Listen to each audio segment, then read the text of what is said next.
Ok, pas tous bien-aimés, frères et sœurs.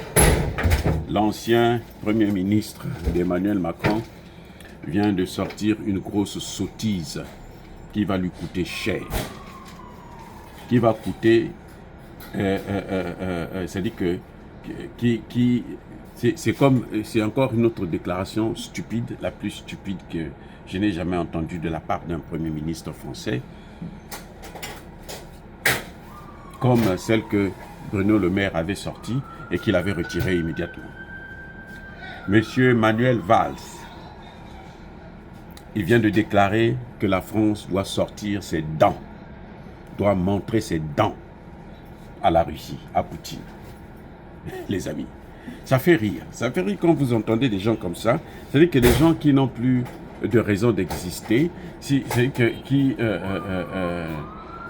ont tout perdu, sauf le droit de vivre quand même, hein, dans le déclin, le droit d'assumer le déclin, parce qu'ils ont tellement colonisé le monde entier, ils ont tellement colonisé le continent africain, ils ont tellement pillé un continent, ils ont tellement appauvri un peuple. Nous allons sortir, nous allons montrer les dents à Poutine. Ah bon? Ah mais c'est très bien, faites-le. Mais vous savez quoi, pourquoi ça me fait rire? C'est parce que pour montrer les dents, il faut avoir des dents. Quelqu'un qui est édenté peut-il montrer des dents à l'autre? Dites-moi, quelqu'un qui n'a pas de dents là, il peut vous montrer ses dents s'il n'en a pas. Ou si ses dents, peut-être qu'il va montrer des dents cassées par le fait qu'ils sont en train d'avoir des chaos là en Ukraine, des chaos en Afrique, des chaos dans le Sahel, des chaos au Soudan, des chaos en RDC, même si Tshisekedi continue à les caresser dans le sens du poil. Mais en tout cas, nous avons nos patriotes, les Wazalendo, qui sont en train de montrer qu'ils n'ont pas le contrôle du pays et ils ne l'auront jamais. Et Kagame ne cesse de perdre en masse.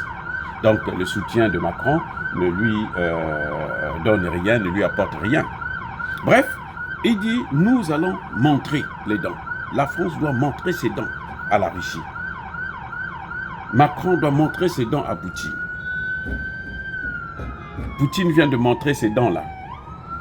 Il n'est pas isolé. Il a réuni tous les grands de ce monde. 24 chefs d'État, c'est la plus grande, le plus grand sommet, la plus grande conférence, le plus grand forum organisé depuis 2022. Eh oui, Poutine vient de montrer que le monde entier est avec lui, y compris le secrétaire général de l'ONU. Et vous dites que nous allons montrer nos dents à ce type-là? Les BRICS ont dit que nous condamnons les sanctions contre la Russie, contre l'Iran, contre tous les pays africains. Nous condamnons ces sanctions. Les BRICS l'ont dit. Qu'est-ce qu'ils ont décidé? Ils ont pris les sanctions qui sont en train de les massacrer eux-mêmes, leurs économies.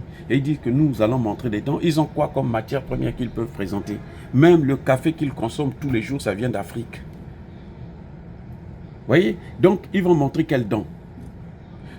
Il faut être... En fait, j'ai l'impression, vous voyez, c'est comme quelqu'un qui a tout perdu, hein, mais qui ne veut pas assumer le fait qu'il a échoué.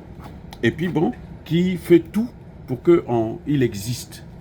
Emmanuel Macron a organisé, comment on appelle ça, une conférence pour la paix au Liban. Mais Emmanuel Macron a quoi à donner aux Libanais pour leur paix? Emmanuel Macron peut-il arrêter Netanyahou? Hein? Il peut stopper Netanyahou? Il peut donner des leçons à Netanyahou? Vous avez vu quand Emmanuel Macron a fait la demande de l'appel pour un embargo contre les armes pour Israël, vous avez vu la réponse de Netanyahou?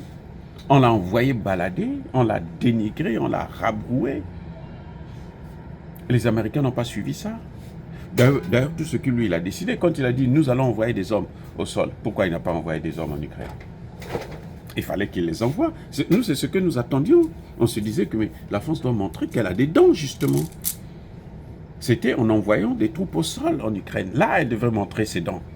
Ce n'est pas en allant massacrer des peuples africains, en amenant le terrorisme en Afrique, qu'on va se dire que nous avons des dents, nous pouvons montrer les dents.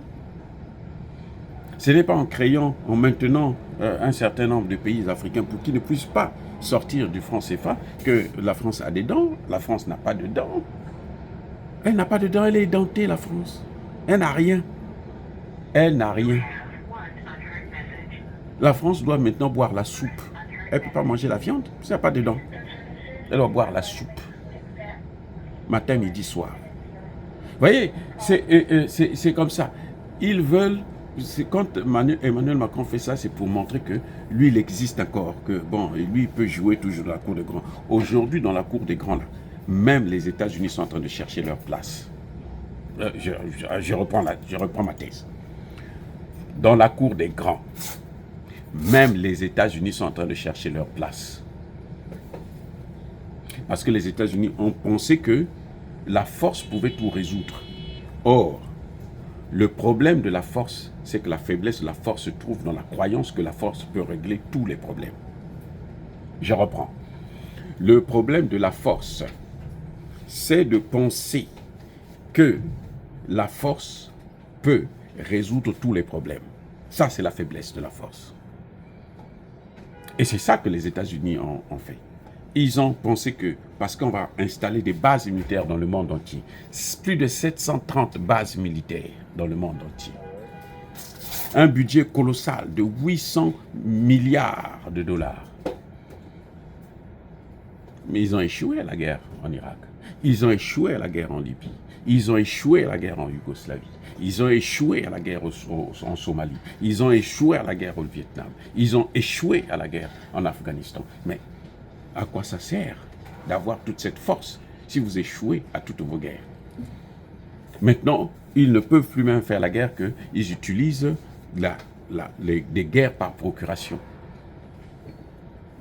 Contre la Russie, ils ont utilisé guerre par procuration. C'est ce qui a développé encore l'armement nucléaire, qui a donné de l'avance à la Russie de dépasser dans le domaine militaire les États-Unis. C'est ça, c'est parce que c'est cette guerre-là. Ils sont à l'épreuve. Poutine a dit que c'est une guerre mathématique, c'est-à-dire que les deux parties doivent réfléchir comment il faut faire pour contrer l'avancée, les innovations de l'autre. Comment? Et il faut le faire rapidement. Et la Russie est en avance. Jusqu'à preuve de contraire, les grands experts vous diront qu'ils ont déjà gagné la guerre. Les Français disent que ils ont donné des missiles, les Stars, les Shadow pour les Anglais, ainsi de suite. Mais ça a fait quoi? Est-ce que ça a changé? Ils avaient dit que ce serait le game changer. Ça n'a jamais été le game changer. Au contraire, ça a été l'horreur absolue. Et il va nous dire, nous allons montrer les dents à Poutine. Quelles dents? Vous allez prendre les dents des Africains pour aller le montrer. Les Africains aujourd'hui sont plus valeureux que les pays occidentaux. Ce sont les Africains qui se prennent pour la merde, mais les Africains ont plus de valeur parce que les Africains, quand ils viennent même au BRIC, ils viennent avec des valises de matières premières. Ils ne viennent pas les bras ballants, ils ne viennent pas avec des idées tordues pour piller ce que les autres ont. Non, ils viennent avec quelque chose pour échanger avec les autres. Donc les Africains pèsent. C'est pour ça que j'ai toujours regretté pourquoi Tshisekedi se rabaisse toujours devant Macron. Macron ne peut rien faire, ne peut rien dire devant Poutine, devant Tshisekedi, parce que Tshisekedi, quand il va en Chine, il vient avec une valise. Mais vous avez vu comment Tshisekedi a donné des KO à Kagame, Museveni et Ruto, le Kenyan? C'est quoi? Parce que Tshisekedi arrive en Chine, Tshisekedi arrive avec des matières premières. Eux, ils viennent, ils n'ont rien. Ils viennent demander à la Chine de les aider à faire la guerre contre Tshisekedi. Les Chinois disent, nous, on n'est pas là pour la guerre, nous, on est pour le business. Qu'est-ce que vous voulez échanger avec nous? Ils n'ont rien. En dehors du sang des Congolais. Et voilà. Donc, Emmanuel Macron aussi, c'est pareil. C'est la même chose. Oh, les amis, soyez bénis, soyez abondamment bénis. Ce type n'a pas de dents et il ne pourra montrer des dents à personne. Mais que tous ceux qui persécutent le continent africain, le pillent et le déstabilisent, qu'ils soient noirs, blancs, chinois, qui qu'ils soient maudits, punis, foudroyés, neutralisés, écrasés, effacés par le Dieu des communautés, par nos ancêtres angélisés. Vive l'Afrique éternelle, j'ai dit et j'assume.